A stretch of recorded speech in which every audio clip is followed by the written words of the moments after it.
Hello everyone and welcome back to the Film Feast. My name is Sam Donchis and I'm your host, and I'm going to assume that many of you are aware of the classic anime film Ghost in the Shell, directed by Mamoru Oshii. And I say classic, it's only been a little less than 20 years since the film's release in 1995, but it has gone on to inspire so many elements that we see in modern sci-fi films these days, chief of which the film inspired a good chunk of The Matrix. Ghost in the Shell is one of those rare anime films that has broken down borders. It's not a film that came out of Studio Ghibli, and it's not something that has been attached to a franchise. A franchise has spawned from it, but is not anchored down to one single entity. And people, whether they be otaku or just film enthusiasts, love this movie. I myself just saw it last year for the first time, but I really enjoyed it. Personally, I don't think it has the narrative gravitas of Akira, but at the same time, it's a solid sci-fi action police procedural with a lot of great ideas. Seriously, even most sci-fi movies nowadays don't come close to posing the kind of theories and ideas that Ghost in the Shell contains within its single runtime. And now, the film is getting a live-action remake in America from Dreamworks Pictures. I don't know how long this movie has been in the pipeline for, although I would assume a good bit, because there's also been an Akira live-action movie and a Cowboy Bebop live-action movie simmering for a while now. But those movies have had a bit of a rough go finding any real traction.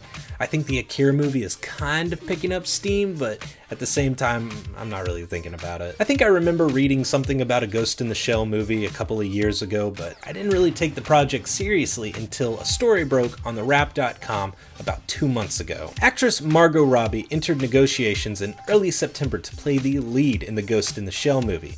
And while reading this article, I also found out that director Rupert Sanders is heading up the project. Rupert Sanders is best known as the director of Snow White and the Huntsman.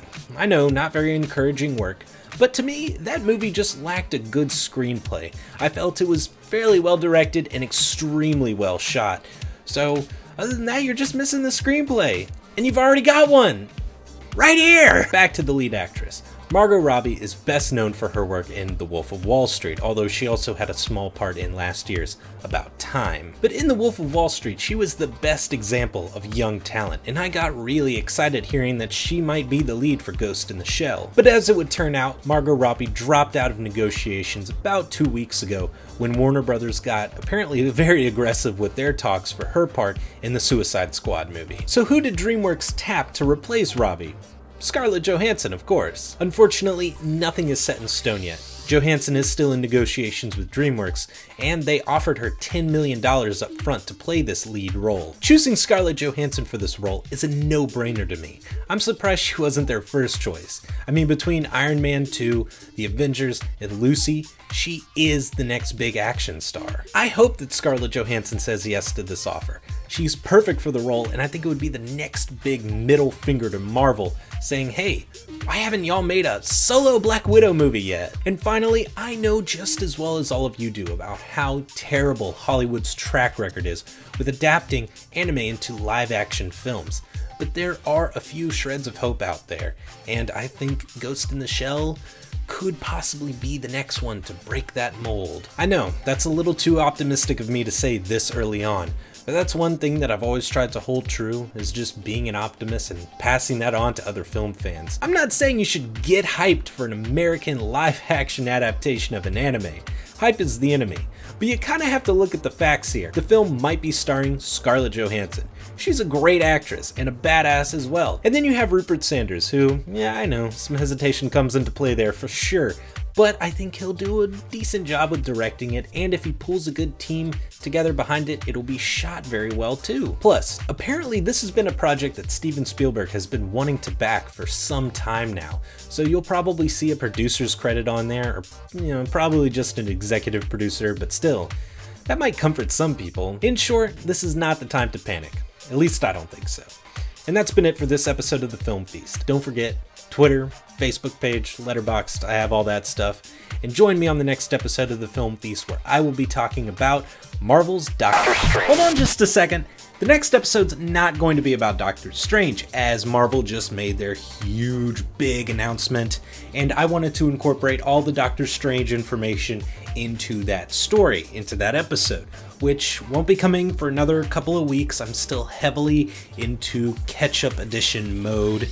I know it's unfortunate it's still happening, but I just wanted to make that quick announcement, and I also wanted to make myself very clear about something. Shortly after Marvel's big announcement, Kevin Feige was interviewed and asked, "Hey, that Black Widow movie, that's gonna happen, right? You know, now that we're getting a Captain Marvel movie, it just seems right to also give Black Widow a movie, right?" And he basically said that a solo Black Widow movie would not work and would not really go in line with their cinematic universe agenda, which is something that I do understand and sympathize with. And he also said that the Black Widow story is told just fine in these big ensemble pieces where we get a little bit more backstory and character development for her over time. I just don't think that a solo Black Widow movie would hurt Marvel at all. If they have the talent to put forth to making all of these other movies, why can't they put some of that talent into a solo Black Widow movie? I don't go to the movies to see the equality issues brought to light. This would just be filling the gender equality quota, and that's not what I'm talking about at all. I'm not trying to get into any big gender equality conversations, although yes, those should happen. Simply put, Natasha Romanoff is a character whose story I feel would be best told in a feature-length film, and it almost seems like they're short-shifting her, and not just her, but also Scarlett Johansson by extension, by just giving little bits and pieces here and there. It just feels like a cop-out. I know a lot of people still aren't going to agree with me on this, and this wasn't even what the video was about in the first place. So if you want to talk about that in the comments below, feel free, although I still want the comments to be focused on the Ghost in the Shell movie. So thank you guys for watching, hope I didn't piss anyone off, and join me on the next episode of the Film Feast where I will be talking about the team being put together to remake I Saw the Devil for American audiences. Thank you for watching. Yes, I'm finally getting back into it, and in this video I will be reviewing David Fincher's newest film, Gone Girl. I was surprised I was able to make time to even record this video. I've been so distracted lately at work and around the apartment. Yeah, it looks good.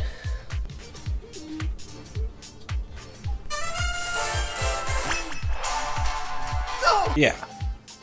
Distracted. The first film is a feature-length documentary that came out last year. It's called The Act of Killing, and it's not just the best documentary of last year, it's one of the best documentaries of all time. I don't like to delve into hyperbole all that often, but trust me when I say that The Act of Killing is the real deal. The documentary is directed by Joshua Oppenheimer and premiered way back in August of 2012 to rave reviews. Ever since then, it's swept dozens of high-caliber film festivals and won several prestigious awards. They're not gonna call her Motoko Kusanagi. They're probably gonna give her some dumb American name like Morgan Cambridge.